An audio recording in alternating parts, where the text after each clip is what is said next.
Guys, आज के समय में बिहार में ऐसे कई बड़ी पैमाने पर कई बड़ी मेगा परियोजनाओं पर निर्माण कार्य चल रहा है। ये परियोजनाएं आने वाले वर्षों में बिहार को एक नया रूप देगी। इन परियोजनाओं से बिहार को आर्थिक रूप से बढ़ावा मिलेगा और रोजगार के अवसर भी बढ़ेंगे, जिससे बिहार की इकोनॉमी मजबूत होगी।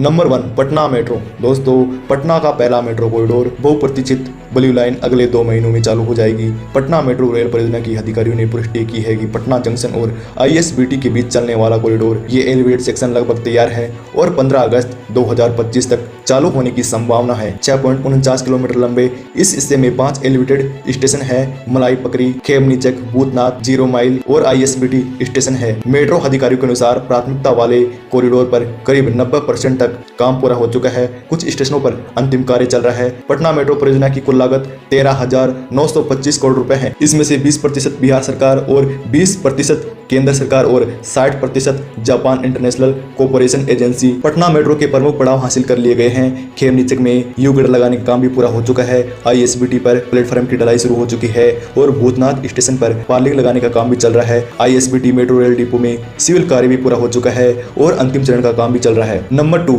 गया इंडस्ट्रियल स्मार्ट सिटी। गया बिहार के औद्योगिक क्षेत्र को एक नया आकार देगा और बोध गया राज्य की पहली एकीकृत औद्योगिक टाउनशिप के रूप में विकसित होगा। औद्योगिक, धार्मिक, पौराणिक व पर्यटन के दृष्टिकोण से महत्वपूर्ण गया शहर की पहचान अब औद्योगिक शहर के रूप में होगी। औद्योगिक शहर की योजना में गया शहर को शामिल किया गया है। इससे धार्मिक नगरी गया के स्थानीय कौशल को औद्योगिक ढांचा प्रदान करने में उत्कृष्ट मदद मिलेगी। इस प्रोजेक्ट का मुख्य उद्देश्य है औद्योगिक बढ़ावा देकर बेरोजगारी की समस्या को खत्म करना और रोजगार को बढ़ावा देना। औद्योगिक स्मार्ट सिटी के तहत गया शहर को विकसित करने के लिए केंद्र सरकार ने कई योजनाओं को मंजूरी दी है, जिसके साथ शहर में सड़क, ट्रांसपोर्ट, बिजली, पानी से लेकर क्षेत्रों को विकसित करते हुए जरूरी सुविधाओं को बढ़ाना सुनिश्चित किया जाएगा। पटना जंक्शन बिहार का सबसे व्यस्त रेलवे स्टेशन है, जहां प्रतिदिन लाखों यात्री आते जाते हैं। इन पुनर्विकास से न केवल स्टेशन की क्षमता बढ़ेगी, बल्कि यात्रियों को बेहतर सुविधा भी मिलेगी। रेलवे ने अमृत भारत स्टेशन योजना के तहत पटना जंक्शन के पुनर्विकास की योजना भी बनाई गई थी, जिसमें से निर्माण कार्य एक महत्वपूर्ण हिस्सा है, ताकि यात्रियों को जल्द से जल्द इसका लाभ मिल सके। इस परियोजना में पर्यावरण अनुकूल विशेषता भी शामिल की जाएगी। इस योजना के अन्य परिवहन साधनों के साथ बेहतर संपर्क भी शामिल किया जाएगा। नंबर 4, दरभंगा एम्स का निर्माण 188 एकड़ भूमि पर निर्माण हो रहा है। पहले चरण का निर्माण 2.25 लाख वर्ग मीटर से अधिक भूमि पर होगा। इस एम्स को 36 महीने में परियोजना को पूर्ण किया जाएगा।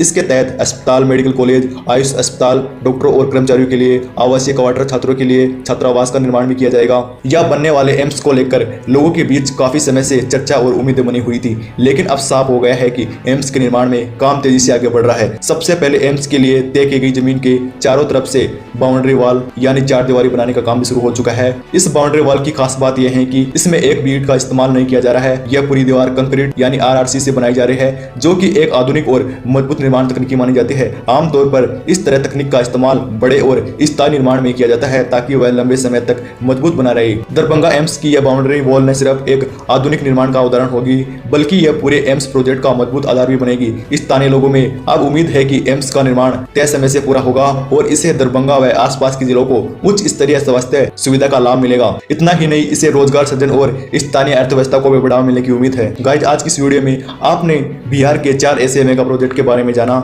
जिससे इन परियोजनाओं से बिहार में बड़े पैमाने पर बदलाव और सुधार होगा। तो दोस्तों, मिलते अगली वीडियो के अंदर, तब तक के लिए जय हिंद।